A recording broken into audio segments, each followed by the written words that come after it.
So there are a lot of new faces here, I'm noticing today. If there's somebody next to you or in front of you or behind you that you don't know, would you just take a moment and introduce yourself? You don't have to tell them your life story. Just say, hey, my name's Peter or something. Can you do that for a second? If you don't know someone, just say hello.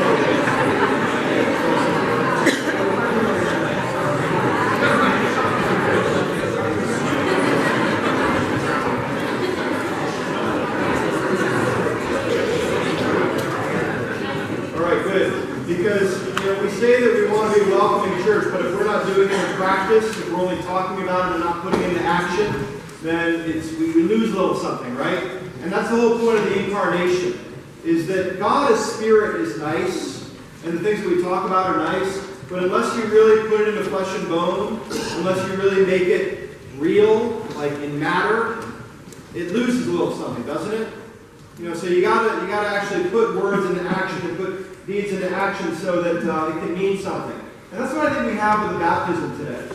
I like to think to myself, to other Christians to say, why do you want to be baptized? Because we're continually baptized, I believe. It's not a once and done deal. When we were baptized many, many years ago, or if we were baptized just last year as an adult, it's not you're done all of a sudden. It's not something where we dip you in the water up here and you're set for life.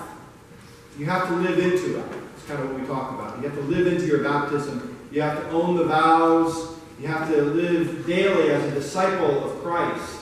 And that means something, right? It means that you've got to put your beliefs into some modicum of action. Right? And I think when we talk about the baptism of Jesus, we really see the incarnation taking root, which is, I think, why I love that first hymn so much, is that all the words, especially verses 3 through 6, talk about real, honest, meat and potato stuff. Talks about our lives. Talks about our walk in this world of flesh and bone, of earth and sky, of water and land, wood and dirt. That's the world that we live in. We can say that we're all spirits in a material world, but really, what it comes down to is we have to make do with both. Both matter. And I think Matthew's version of this baptism talks about matter really counting for something. So if you look at this baptism in Matthew, it's the only baptism in which Jesus and John have this little back and forth. Where John says, no, really, you should be baptizing me because you're Jesus, so why should I baptize you? You're the Son of God. You don't need to be baptized. What are you going to get out of it? And Jesus says, no, we have to do it this way because otherwise, what does he say?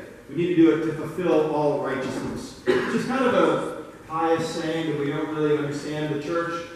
Really what I think he's getting at is if we want to be an example of discipleship, I need to submit to you, John.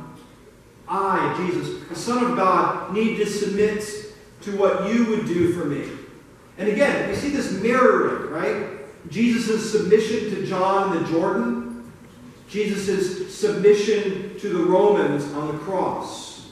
It's this willingness to give himself up for something else that Jesus continually offers to us to do. And for us, talking about flesh and blood, talking about being incarnate, we're offered to do that as well. I see it all the time in my house, where I'm asking my older child to serve my younger child. Man, would I ever do that, she says. Siblings are great at this, because they all think like they're the special ones. But it's not true for anyone except the middle one, right? But it's true in all of our lives. Don't we live in a world where we as individuals are always kind of pressured to elevate ourselves, to look out for number one, to say, I need to make sure that I'm taken care of before other people.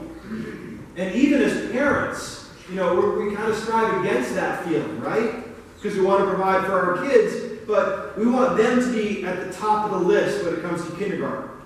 We want them to be right at the top. And so life becomes a zero-sum game. And Jesus very explicitly denies that in his incarnation. He says, that's not the way I want you to live. So John, if we're going to be about discipleship, if we're going to be about teaching people to follow us, this is the way it needs to happen. You need to baptize me. And really, what would Jesus get out of a baptism?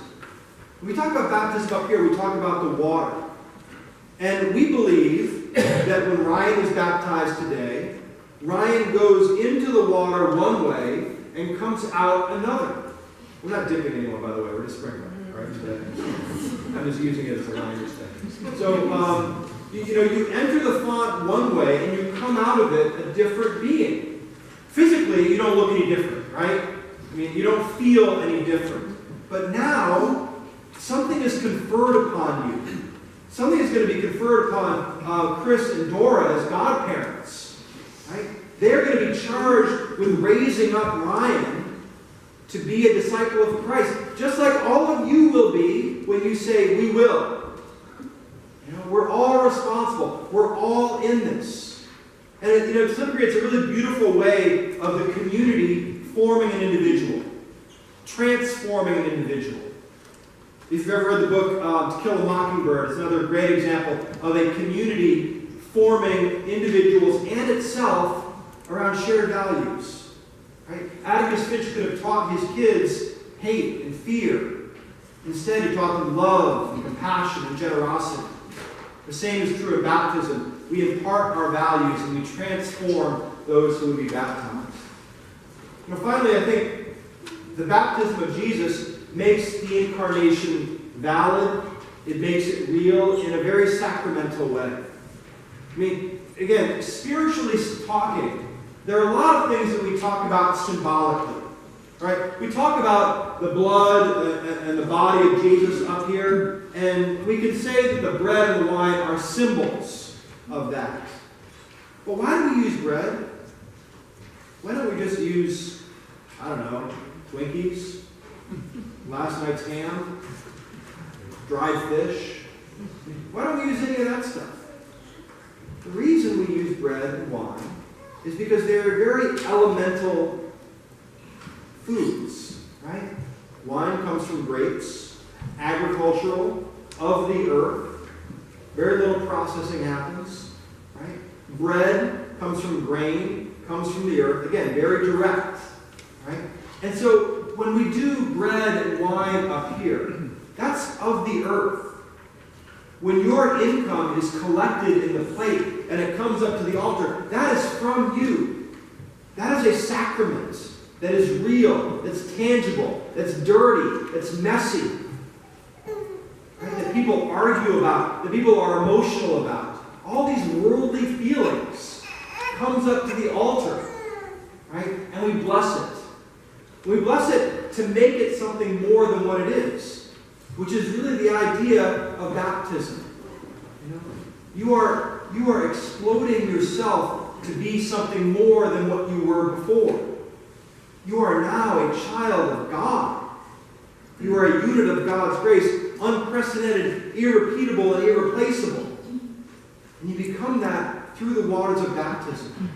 And through consecration, the bread and the wine become more than just bread and wine. But you know what? They start off with something very worldly, something very earthy. Something like dirty river water from the Jordan. Something like dirty feet that need to be washed. Something like the struggles of our day to make ends meet, to mend broken relationships. Right? Those are the things of our world that Jesus came down to take on. And if Jesus said, no, baptism is not for me. I'm the Son of God, by the way, in case you didn't know. It's on my card. If Jesus said, the cross is not for me, because I have this indwelling Holy Spirit that I'm going to impart on people when I die, so I'm going to choose the way that I die, and it's not going to be on a cross. If Christ chose that path, the hard wood of the cross wouldn't mean anything. And our matter, our flesh, and our bone wouldn't mean anything. All they would be is cages for our spirits. Right? And I don't think we're cages. I don't think our bodies are meant to be mere vessels for a spirit to float around in. I think our bodies and our spirits are inextricably tied together. So what is good in the spirit can also be good in the body. And what is good in the body can also be good in the spirit. I think in the baptism of Jesus, we get that lesson in spades. We learn that lesson well because Jesus said, the world is not too good for me. I want to be with you. I want to be in a relationship with this world, with the wood, with the dirt, with the water, and most of all, with the flesh and the blood that we all incorporate. Amen. Amen.